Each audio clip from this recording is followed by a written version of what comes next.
Hardspace is a future that we've kind of created, set in the 2300s or so, not too far out. And it really speaks to humankind's kind of expansion into the solar system.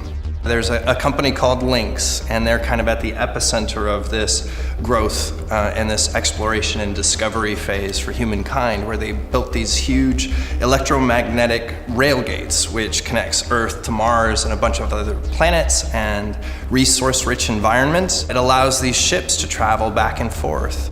You're essentially playing a zero-G surgeon working on these ships, figuring out what makes them tick. And it's dangerous work, but it's satisfying work. So the player has two primary tools. They've got their grapple tool, which lets them move large pieces of metal or use it to sort of swing around the level as if they were Spider-Manning through it. And they've also got their laser cutter for cutting through pieces of metal.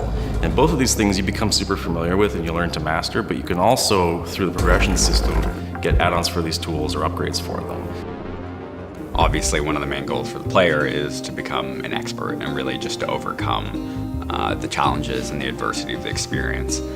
So I would say, you know, having the sense that you've overcome things and become sort of the coolest space cowboy chopping up spaceships is enjoyable, not just for the player, but for people watching as well. It's incredibly enjoyable to see someone that's really good at the game. Over time, you can get more precise tools, but you can also get macro and get more and more powerful tool sets. So you can kind of pick your poison with what kind of player you want to be.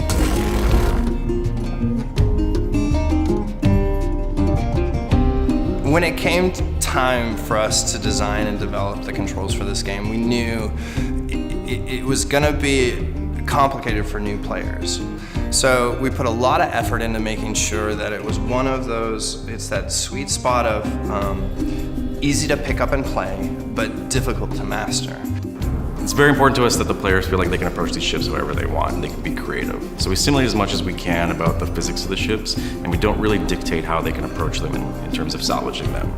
So the players can be really creative about how they use the physics and their tools to tear these ships apart. To do this, we had to put a lot of effort into how are we actually simulating this many objects in the game. Even the things that are off screen still have to be simulated because it's affecting the whole bay, the whole ship that you're working on.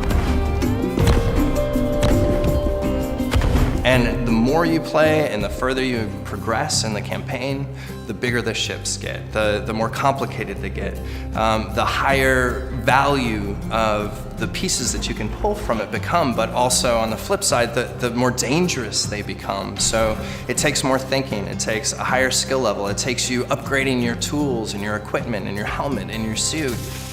The goal with this game was not to make, say, a puzzle experience, but definitely to make people feel like they're approaching similar problems in a different environment and from a different angle every time, so that they never fall into a routine, but that their routine job sort of delivers unique challenges and experiences every time that they go through it. So even if you're cutting up a similar type of ship, having the systems work in a different way, having elemental components interact in different spaces, is gonna force the player to approach things with a fresh lens every time. Totally, and like micro decision making is gonna vastly change the gameplay in a second, so you're not gonna get the same experience each time.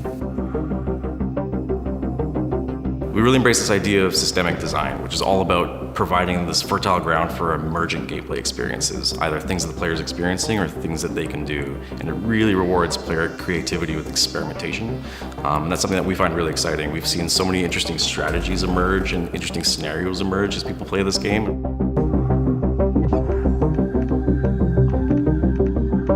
There's a part of getting the job and doing the job and getting it done, but there's also almost this self-expression that takes place as you chop up these ships, the way you do it, how quickly you do it, and if you see some of the guys on our game team that are really, really good at playing the game, it's almost like watching an artist as they're chopping up this ship, and it's almost like you can kind of see what kind of person they are by the way that they chop up the ship.